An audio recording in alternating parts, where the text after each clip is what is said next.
السلام علیکم دوستوں، تمام دیکھنے اور سننے والے ساتھیوں کو ہمارے یوٹیوب چینل اسٹوریز پر خوش آمدید۔ دوستوں، ماں باپ پر اور اپنے ماں باپ کے ورثے میں عورتوں کا بھی یعنی کہ بیٹیوں کا بھی اتنا ہی حق ہوتا ہے جتنا بیٹوں کا ہوتا ہے۔ اسی سلسلے میں آج کی ہماری یہ ویڈیو ہے یہ زمین بیٹے نے لاجواب کر دیا۔ بوڑھے باپ نے اپنے سب بیٹوں کو بلایا، سارے بیٹے آس پاس بیٹھ گئے، ایک نظر سب پر ڈالی اور کہنے لگا، میں اپنی زندگی گزار چکا ہوں، اس سے پہلے کہ آنکھیں بند ہو جائیں اپنی جائیداد تم میں تقسیم کر جاؤں۔ سب کو اچھا خاصا حصہ ملے گا، مگر یہ تمہاری ذمہ داری ہے کہ تم اپنی بہنوں کو مجبور کرو کہ وہ اپنے حق سے دستبردار ہو جائیں، ورنہ کیا ہوگا ابا جان؟ سب سے چھوٹا بیٹا پوچھ بیٹھا۔ بوڑھے باپ کے چہرے پر کئی تلخ لہریں آئیں اور گزر گئی۔ خشک ہونٹوں پر زبان پھیر کر بولا، ورنہ تمہارے باپ کی زمین غیروں میں چلی جائے گی۔ چھوٹا ذرا سا خود سر تھا، پوچھنے لگا، ابا جان، بیٹی کو جائیداد میں حق دینا حکم تو خدا کا ہے، کیا خدا کو یہ علم نہیں تھا کہ بیٹی کو حصہ دینے سے زمین غیروں میں چلی جائے گی؟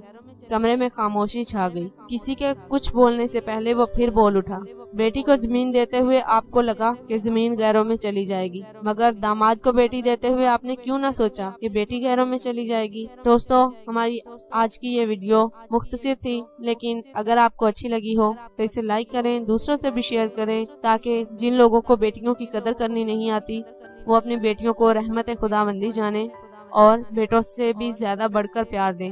کیا پتا اگلے گھر جا کر انہیں وہ پیار، وہ محبت، وہ شفقت نصیب ہوتی ہے جو اپنے ماں باپ کے گھر ہوتی ہے۔ اسی سلسلے میں ہماری یہ ویڈیو تھی، اگر اچھی لگے تو لائک کر دیں اور دوسروں سے بھی شیئر کریں، اور نئے آنے والے ساتھیوں کے لیے پھر سے وہی ریکویسٹ ہے، پلیز ہمارے چینل کو سبسکرائب کریں اور ساتھ میں موجود بیل کو بھی ضرور پریس کر دیں تاکہ ہماری ہر نئے آنے والی ویڈیو کا نوٹیفیکیشن سب سے پہلے آپ کو ملے۔ اپنی اگلی ویڈیو کے ساتھ پھر حاضر ہوں گے، تب تک کے لیے اللہ حافظ۔